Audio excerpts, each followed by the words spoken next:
প্রিয় দর্শক আসসালামু আলাইকুম। আমি doctor Bazlur Rahim Ripon, medico physiotherapy centre রেস্টিপাড়া টাঙ্গাইল থেকে আপনাদের সবাইকে জানাচ্ছি শুভেচ্ছা। প্রিয় দর্শক, ব্রেন স্ট্রোক পরবর্তী যে প্যারালাইসিস হয়, এরকম প্যারালাইসিস রোগীর ক্ষেত্রে আমরা আসলে কখন ফিজিওথেরাপি চিকিৎসা নিব, সেটি একটি বড় গুরুত্বপূর্ণ বিষয়। কারণ হচ্ছে যে অনেক রোগী আছে যে ব্রেন স্ট্রোক করার পর প্যারালাইসিস হয়ে যাওয়ার পর সাধারণত দেখা যায় যে এই বিষয়ে তারা সচেতন থাকে না। ফলে দেখা যায় যে তারা নিজেরাই হয়তো একটা এক্সারসাইজ করানোর চেষ্টা করে অথবা কিছুই করে না। ফলে দেখা যায় যে রোগী ডিসেবল হওয়ার চান্স অনেকাংশেই বেশি থাকে। পরে অনেক সময় দেখা যায় যে ৩ মাস, ৬ মাস বা ১ বছর পর ফিজিওথেরাপি চিকিৎসা নেওয়ার জন্য যায়। ফলে দেখা যায় যে, যে পরিমাণ উন্নতি হওয়ার কথা সে পরিমাণ উন্নতি হয় না। আসলে আমরা কখন ফিজিওথেরাপি চিকিৎসাটা নেওয়া জরুরি স্ট্রোক পরবর্তী সে বিষয়টি নিয়ে আমরা একটু কথা বলতে চাই।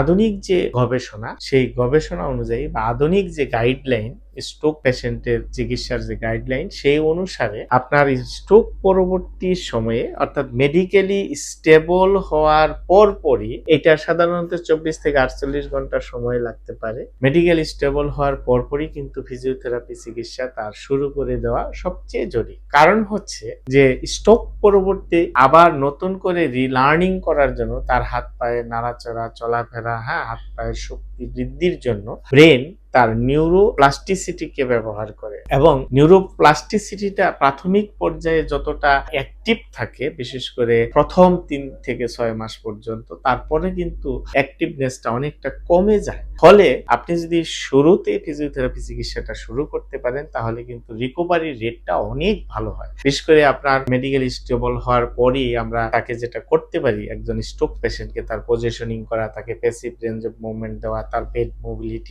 এবং অনেক সময় চেস্ট ফিজিওথেরাপির প্রয়োজন হতে পারে।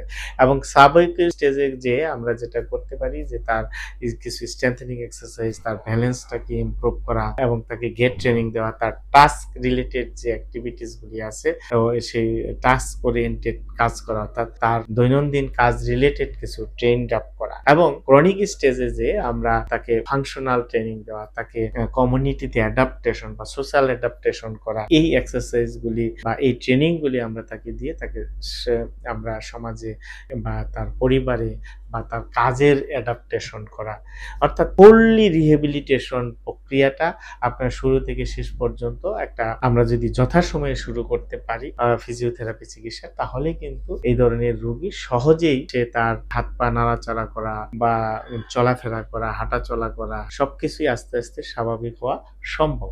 এবং আমরা যদি আর্লি এই ফিজিওথেরাপি চিকিৎসা শুরু করি তাহলে তার কিছু কমপ্লিকেশন, বিশেষ করে তার ব্যাকসোর হবে না, তার জয়েন্ট স্টিফনেসটা প্রিভেন্টন করা সম্ভব, তাকে দ্রুত অ্যাক্টিভ করা সম্ভব। সুতরাং প্রিয় দর্শক, আপনারা বা আপনাদের পরিবারে যদি এরকম ব্রেন স্ট্রোক পরবর্তী প্যারালাইসিসের রোগী থাকে, আপনি দেরি না করে আপনি একটা রিহ্যাবিলিটেশন সেন্টারে গিয়ে আপনি যদি ফিজিওথেরাপি চিকিৎসাটা দ্রুত নিতে পারেন তাহলে কিন্তু এই ধরনের ব্রেন স্ট্রোক পরবর্তী যে প্যারালাইসিস, সেই প্যারালাইসিস থেকে সে আবার সক্ষমতা ফিরে পাবে, চলাফেরার, হাঁটা চলার, আবার সেই পুনরায় সে কাজের সুযোগ তৈরি হবে সে তার শারীরিক সক্ষমতার মধ্য দিয়ে। সুতরাং প্রিয় দর্শক, আপনারা যারা এই ধরনের সমস্যায় ভুগছেন, আপনারা দ্রুত একজন ফিজিওথেরাপি স্পেশালিস্টের পরামর্শ নিয়ে অথবা একটা রিহ্যাব সেন্টারে গিয়ে আপনি ফিজিওথেরাপি চিকিৎসা নিতে পারেন। এবং ফিজিওথেরাপির সাথে আরো কিছু, যেমন যদি কারো স্পিচ প্রবলেম থাকে তাহলে স্পিচ থেরাপি, তার কিছু যদি তার কোনো